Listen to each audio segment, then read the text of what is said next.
helped me film this video last night at Anytime Fitness in Maurice, and it's the lighting.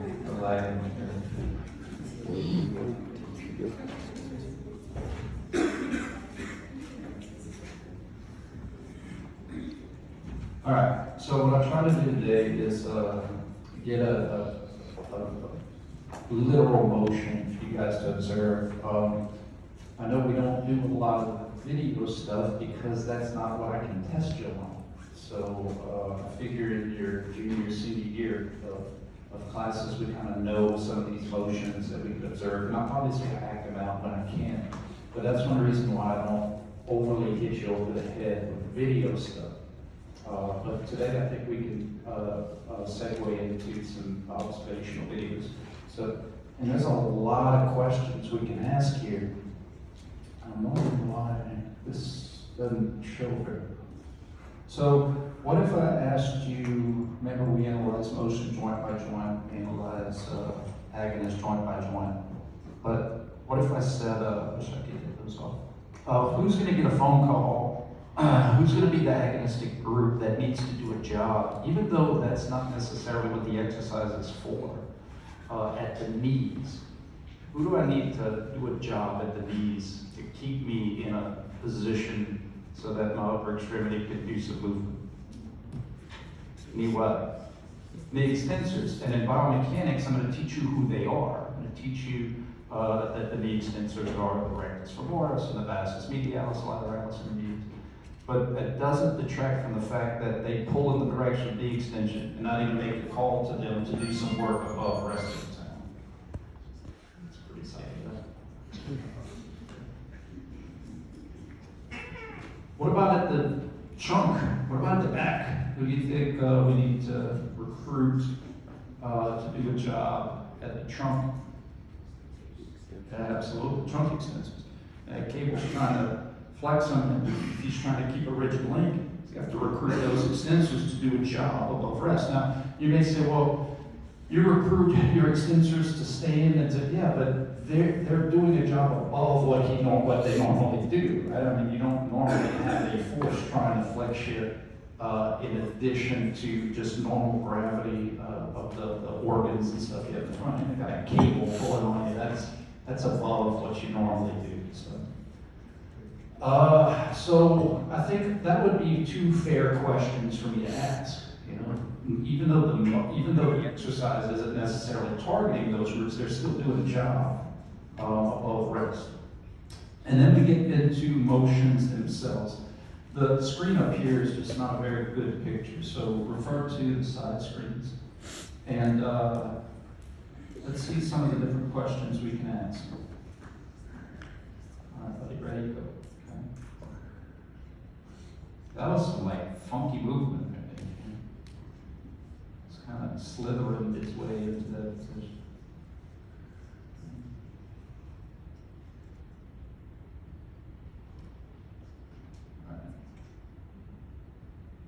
Okay, so let's look at, some of the things we can look at. Agonist at the scapula. Right? We can do agonist at the shoulders, and I think we can identify what plane mostly he's in. Let's say mostly sagittal plane. Okay? So sagittal plane shoulder, that at least gets you in the ballpark of which group of muscles we're talking about. Right? Scapula, we can do elbow. And then we can look at, on the test, right, because I'm super tricky, I could be like, what's the agonist when he brings the, what do we call the little thing that handles? What do we call it? Is there a technical name for those things? Okay. When he brings it closer to his chest. What about when he brings it away from his chest? Right? So we could do phases. We could do this phase, that phase. Agonist, I could ask you about plyometric sequences, right, of certain muscles. Where would those be? Further away, closer to, I could do layman's terms to kind of infer where my plyometric sequence is. So I'm going to start off by just doing an open-ended. Tell me what you observe. So we've already talked about what's going to be working above resting tone for stabilization, knee extensors to keep those knees flexed, and trunk extensors to keep the trunk from flexing, right, to prevent motion. Now we're going to look at what's actually working and how is it working to actually move me. back and forth, okay? So let's analyze agonistic muscles and types of contractions at elbows, shoulders in the sagittal plane, and scapula. Okay? Go.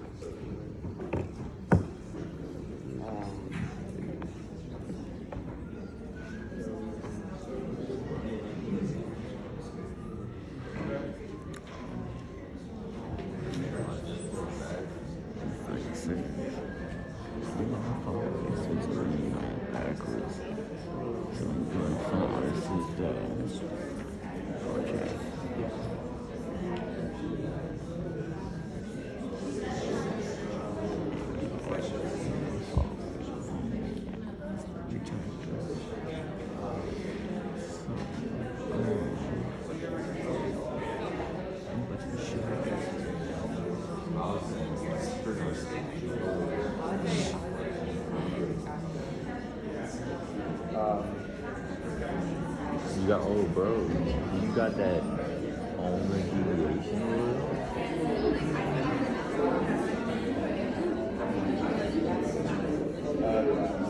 Think it's kind of a little bit? Ooh, it looks like it, bro. It looks like, because she's coming like this.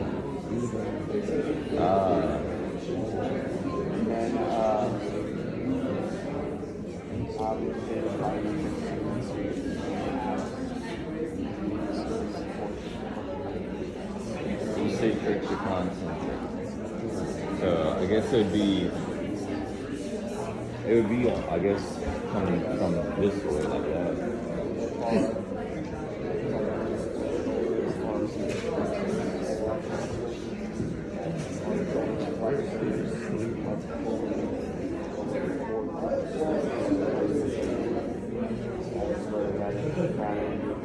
This is eccentric. So it would be from here to here. Yeah, from here.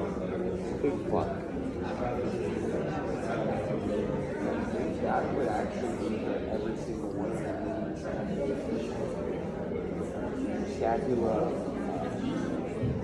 Well, yeah, because you have the weight pulling that way. But also our scapular retractors are the whole time. That's a contract, once they come forward with the leg. If your arms are going that way, Okay, guys, I'm not gonna answer it holistically. I'm gonna break it up into individual questions, different types of questions, so that we can also practice those concepts as well. If I asked you, identify the agonistic muscle group at the shoulder in two different phases. When you bring the handles to you, followed by bringing the handle away from you. So in other words, the first answer would be the agonist at the shoulders, bringing it to you, and the next one would be the agonist at the shoulders, bringing it away from you. On the test, what I'm trying to see is if you understand that they're the same muscles, right? It's the same group. One is making it come to you, but those same muscles are letting it go away from you. So on the test, it's going to be like extensors bringing it to you and flexors bringing it away from you. And if you really don't understand the concepts, that might be tempting for you to put, because people that don't understand the concepts tend to associate muscles with motion. That's one of your commandments not to do, right? But if you actually use your flexors, you throw the cable away from you, okay? And then you'd be a clamor. So it's the same muscles. It would be the shoulder extensors bringing it to you, and same muscles letting it go away from you. Shoulder extensors followed by shoulder extensors. So if I ask a question that way, that's what I'm assessing. I'm assessing if you understand that we don't just see a motion and assign group of muscles to it. Does everybody understand? And some people label me as tricky. That's not tricky, right?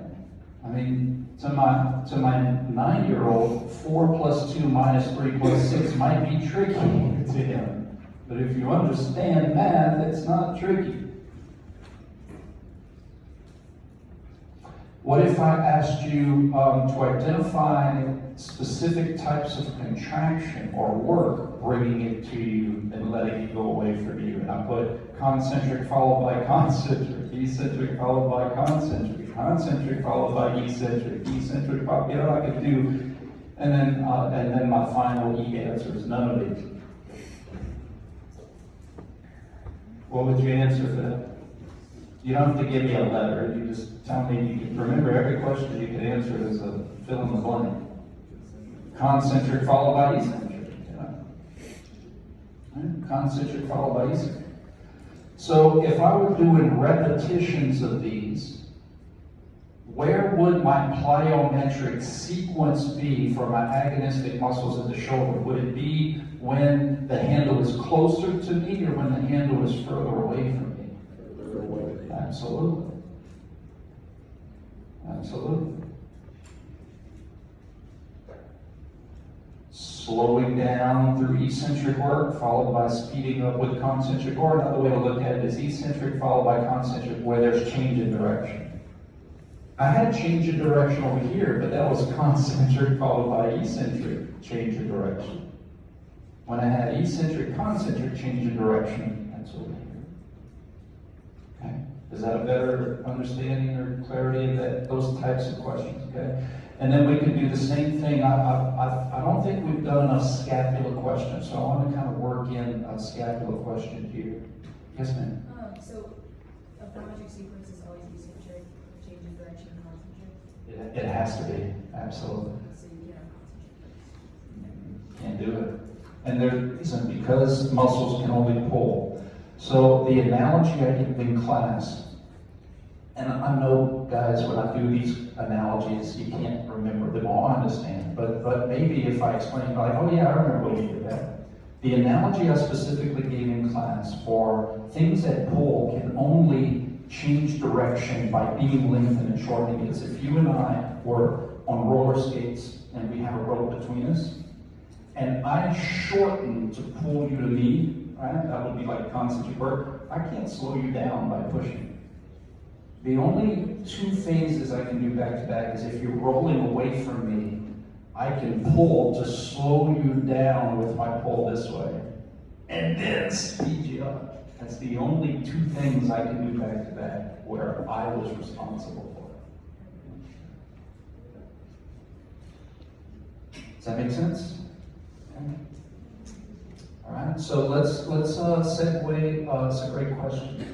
Let's segue to scapular muscles, and we'll do the exact same thing. Agonist bringing it to you, agonist making it go away from you, contraction type to you, contraction type away from you. Where's my plyometric sequence? How would I read that in a sentence?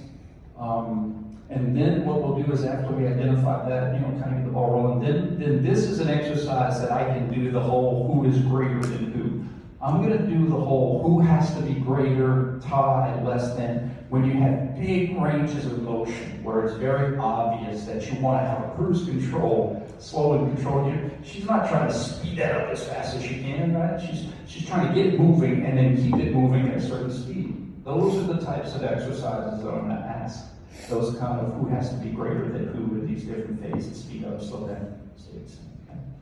So, agonist at the scapula, the whole time, who am I recruiting at the scapula to do a job? Yeah, retractors, mostly. It's mostly retractors. This isn't going to get me anything, right? So, mostly retractors. Technically, you're like, well, wait, you're flexing, it's going to upwardly rotate, extending, but it's the retraction that's going to get it actually closer to you. That's the key there. And I'll phrase that in the question, which group of muscles at the scapula will help your functional tasks of bringing it to you, okay? All right? So retractors bringing it closer to you, and then protractors allowing it to go away from you? No. Still retractors. The variations in the motion is because of the variations in the type of contraction that those retractors do. Concentrically shortening while trying to shorten above resting tone to bring it to you, and then being lengthened while trying to shorten above resting tone, allowing it to go away from you. My plyometric sequence is in the exact same place globally, still away from me, and those retractors are going to slow down the protraction and then speed up the retraction. Concentric followed by concentric with a change in direction. Okay. Alright. Okay, let's get to the greater than or less than question, and we're going to just do this for the shoulders.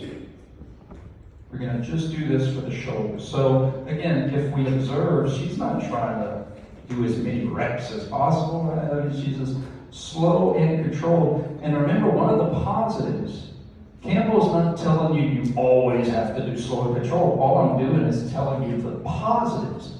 When you maintain a constant velocity against any resistance, you're actually doing the work that the resistance is applying.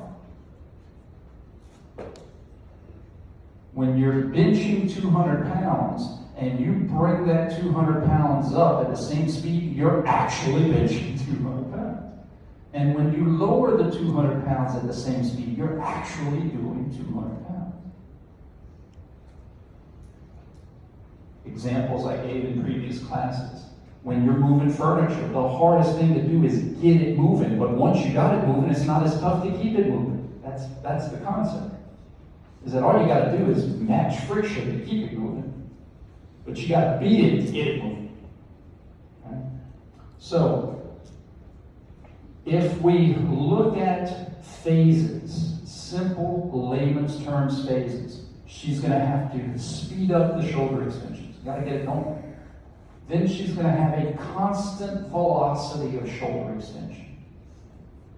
And yeah, there's angular velocity, still velocity. You know, a helicopter spinning at the same rate is still the same angular speed.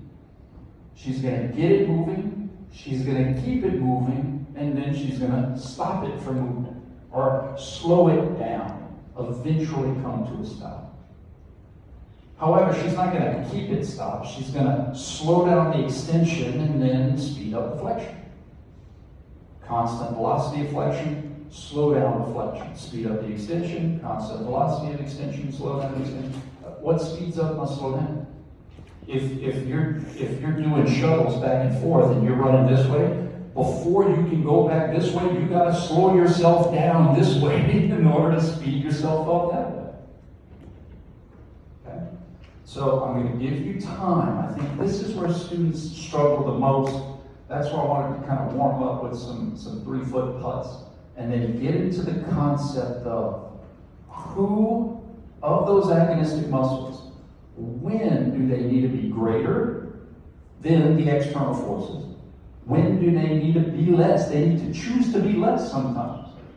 And then they need to choose to tie. Remember, the weight is the weight. I can't make it be greater, unless I have some expensive equipment, some isokinetic equipment. The stack is the stack.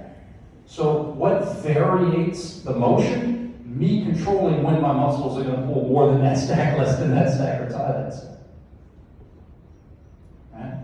I gave the example when I'm playing tug of war with my son. My son is literally, he's 12 years old, he's built like a coat rack, like he's like Gumby. He has no muscles, bless his little heart. He's just very skinny and wiry. He doesn't pull very hard. So if I want to you got me, he's pulling all his might. I have to be the one that either lets or makes. It's your muscles. Your muscles are in full control. But that doesn't mean they have to be greater the entire time. Sometimes they let the weight be greater. Okay? So that's your discussion, conversation, whether it's in the voices in your head or the voices on the side of your head. I want to know for those phases, speeding up extension, constant velocity of extension, slow down extension, speed up flexion, constant velocity of flexion, slow down flexion. I want to know when are those muscles working more and when are they working less. Ready? Go.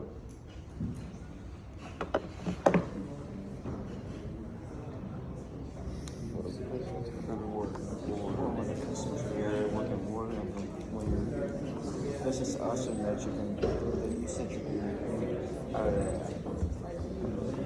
have the work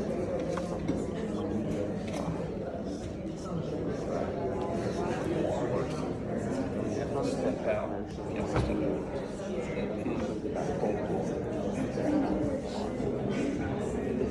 So it's heavier than gravity when you first started, and when you're chilling on it, going down the road. Yeah, once it goes down, like, it gets heavy, right up it to like, So is the plyometric just like be heavier? It's like for a bench press when you go up and they come down and try to right there. Yeah. That's why people bounce that shit off their chest. yeah. That's some rib cage and shit. Boing.